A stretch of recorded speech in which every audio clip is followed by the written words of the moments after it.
حضرت ادریس علیہ السلام، جنہوں نے اس دنیا میں سب سے پہلے قلم، کپڑے اور ہتھیار بنا کر انسانیت کے لیے ترقی کے راستے ہموار کیے، لیکن آپ پر جو صحیفہ نازل ہوا اسے بائبل سے الگ کیوں کر دیا گیا؟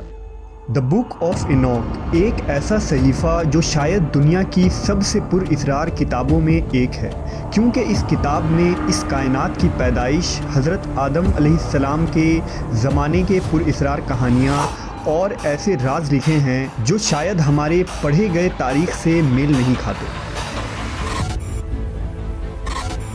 جائنٹس، علم نجوم، پورٹلز اور خلائی مخلوق سے حضرت ادریس علیہ السلام کا جنگ کرنا، یہ تمام چیزیں اس کتاب کو مزید پر اسرار بنا دیتی ہیں۔ کیا واقعی حضرت ادریس نے خلائی مخلوق سے جنگ کر کے انسانیت کو بچایا تھا؟ اسلامی روایات اس کے متعلق کیا کہتی ہے؟ کیا ماڈرن سائنس کا سب سے بڑا سوال یعنی ایلین اور پورٹلز کا حضرت ادریس کی زندگی اور دور سے کوئی تعلق ہے؟ حضرت ادریس علیہ السلام اللہ کے تیسرے پیغمبر تھے جو حضرت آدم اور حضرت شیث علیہ السلام کے بعد نبوت کے منصب پر فائز ہوئے۔ آپ کی پیدائش قدیم شہر بابل میں ہوئی۔ روایتوں کے مطابق حضرت ادریس نے دنیا میں لوگوں کو سب سے پہلے لکھنے پڑھنے اور تعلیم حاصل کرنے کا درس دیا۔ آپ کا زیادہ تر وقت درس و تبلیغ میں گزرتا تھا، چنانچہ لوگ آپ کو ادریس یعنی درس دینے والا کہہ کر پکارنے لگے۔ آپ علیہ السلام حضرت شیث کے 5ویں نسل سے تعلق رکھتے تھے۔ مورخین کے مطابق حضرت ادریس حضرت آدم کے 500 سال بعد اور حضرت نوح علیہ السلام سے 1000 سال پہلے پیدا ہوئے۔ حضرت آدم علیہ السلام کے بیٹے حضرت شیث کا انتقال ہوا تو کچھ عرصے بعد ان کے پیروکار بہت کم تعداد میں باقی رہ گئے۔ قابیل کی اولاد نے کفر و شرک، بدکاری و بے حیائی کا بازار گرم کر رکھا تھا۔ زناکاری اور شراب نوشی عام تھی۔ ہر طرف بتوں کی پوجا اور آگ کی پرستش ہو رہی تھی۔ لہٰذا بنی آدم کی ہدایت و رہنمائی کے لیے اللہ نے حضرت ادریس کا انتخاب کیا۔ نبوت کے منصب پر فائز ہوتے ہی آپ نے اپنی قوم کے بھٹکے ہوئے لوگوں میں وعظ و تبلیغ کا کام شروع کر دیا، لیکن وہ سب آپ کے دشمن بن گئے، اور جو لوگ بھی حضرت ادریس پر ایمان لائے ان لوگوں نے ان پر ظلم کرنا شروع کر دیا۔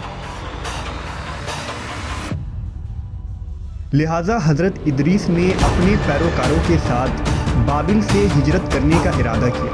حضرت ادریس اہل ایمان کو لے کر مصر کی طرف چل پڑے اور دریائے نیل کے کنارے آباد ہو گئے۔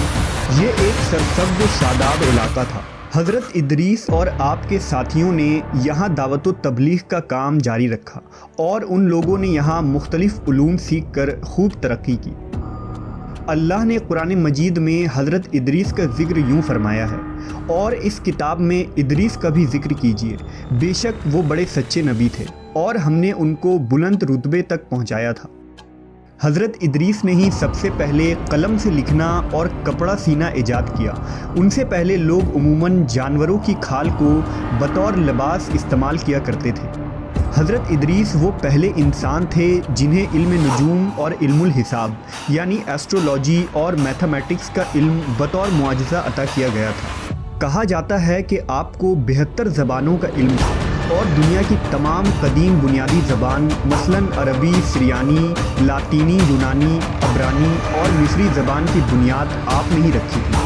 حضرت ادریس پر 30 صحیفے نازل ہوئے جو اس وقت کے لوگوں کے لیے رہنمائی تھی۔ آپ نے ہی اسلحہ اور ہتھیار بنانے کے فن کو عام کیا۔ مورخین نے لکھا ہے کہ چونکہ بنی قابیل بار بار آپ کے علاقے پر حملے کیا کرتے تھے، لہٰذا آپ نے اسلحہ بنائے اور ان سے کئی بار خون ریز جنگ بھی لڑی۔ حضرت ادریس علیہ السلام نے 365 سال کی عمر پائی تھی۔ علماء و مفسرین اور بہت سے تابعین کا یہ قول ہے کہ حضرت ادریس علیہ السلام کو زندہ آسمان پر اٹھا لیا گیا تھا اور چوتھے آسمان پر آپ علیہ السلام کے روح کو قبض کی گئی، جہاں نبی صلی اللہ علیہ وسلم نے معراج کی رات آپ سے ملاقات کی تھی۔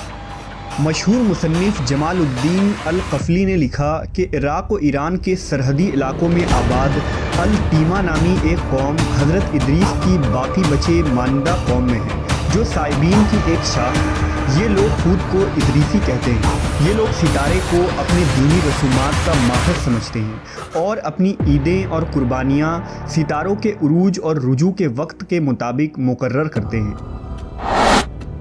قرآن و حدیث کے علاوہ حضرت ادریس علیہ السلام کی زندگی اور ان کے زمانے کے متعلق معلومات کے دو مزید ذرائع موجود ہیں۔ پہلا قدیم سومیری تختیاں اور دوسرا توریت کا گمشدہ صحیفہ یعنی دا بک آف اینوک۔ سن 1946 میں بحر مردار کے کنارے ایک غار میں 900 قدیم صحیفے دریافت ہوئے۔ یہ وہی صحیفہ ہے جو ہنوک یعنی حضرت ادریس پر نازل ہوا تھا۔ ان صحیفوں میں ایک بڑا صحیفہ توریت کے گمشدہ حصوں کا تھا جسے آج ہم دا بک آف اینوک کہتے ہیں۔ بک آف اینوک میں تاریخ انسانی کی ایک مختلف کہانی ملتی ہے جس میں حضرت نوح کے زمانے تک کے واقعات لکھے گئے ہیں۔ اس صحیفے میں ایک خاص قسم کے مخلوق کا ذکر ہے جسے دا واچرز کہا گیا ہے۔ انجیل میں انہیں دا فالن اینجلز کہا جاتا ہے۔ اس صحیفے کے مطابق حضرت ادریس علیہ السلام کے زمانے میں جیسے جیسے اس زمین پر انسانوں کی آبادی بڑھنے لگی تو زمین کی کچھ چیزیں آسمان کے فرشتوں کی نظر میں آنے لگی۔ ان فرشتوں کو بنی آدم کی خوبصورت عورتیں بہت پسند آئیں۔ وہ لمبی بالوں والی عورتوں کے فرشتہ تھے، لہذا سینکڑوں فرشتے آسمانی راستے سے زمین پر آ گئے۔ انہوں نے ان خوبصورت عورتوں سے زنا کیا اور شادیاں بھی کی۔ اس دوران ان فرشتوں نے انسانوں کو علم نجوم اور ستاروں کا علم سکھایا۔ ان عورتوں نے جب بچوں کو جنم دیا تو وہ انسان نہیں تھے بلکہ عجیب و غریب دیو ہیکل مخلوق یعنی جائنٹس تھے جسے بائبل میں نیفیلیم کہا جاتا ہے۔ اسلامی روایات میں بھی اس طرح کے لمبے قد والے دیو کا ذکر جگہ بجگہ ملتا ہے۔ بک آف اینوک کے مطابق وہ فرشتے زمین پر اپنی حکومت قائم کرنا چاہتے تھے اور انسانوں کو اپنے تابع کرنے کی خواہش رکھتے تھے۔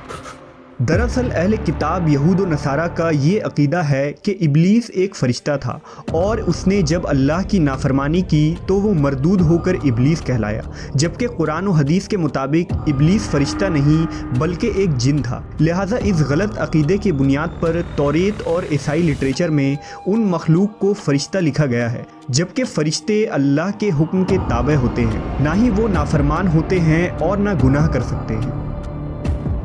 وقت گزرنے کے ساتھ زمین پر ان واچرز کی آبادی بڑھتی چلی گئی۔ انہوں نے انسانوں اور جانوروں کو کھانا شروع کر دیا اور زمین میں خوب فساد ہوا۔ لہذا خدا نے زمین پر ایک فرشتہ بھیجا جس کا نام عزازیل تھا۔ اس نے انسانوں کو ہتھیار بنانا سکھایا۔ اس فرشتے نے انسانوں کو ستارے، سیارے اور کائنات کے متعلق علوم سکھائے اور اسی نے اینوک یعنی حضرت ادریس علیہ السلام کو جنگ کرنے کے طریقے بھی سکھائے۔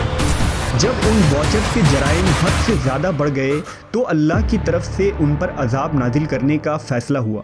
لہٰذا وہ واچرز حضرت ادریس علیہ السلام کے پاس آئے اور انہوں نے اللہ سے اپنی سفارش کروائی، لیکن ان کی سفارش قبول نہیں کی گئی اور آسمان سے حضرت جبرائیل و میکائیل کی فوج نازل ہوئی۔ اس فوج نے ان کو زمین کے تہہ میں دفن کر دیا، جہاں وہ 70 نسل یا قیامت تک یوں ہی دفن رہیں گے۔ حضرت ادریس علیہ السلام کا ذکر قدیم سومیری تختیوں میں بھی ملتا ہے۔ ان سومیری ٹیبلٹس کے مطابق خنوخ کے دور میں آسمان کے راستے سے اس زمین پر دوسری مخلوق آئی تھی جن کا نام انوناکی تھا۔ سومیری انہیں خدا مانتے اور ان کی پوجا کیا کرتے تھے۔ ماڈرن ریسرچر کے مطابق انوناکی دراصل ایلینز کی ایک نسل تھی جو اس زمین پر آئی تھی۔ ان انوناکی نے ہی انسانوں کو میٹل پروسیسنگ اور مائننگ کا کام سکھایا۔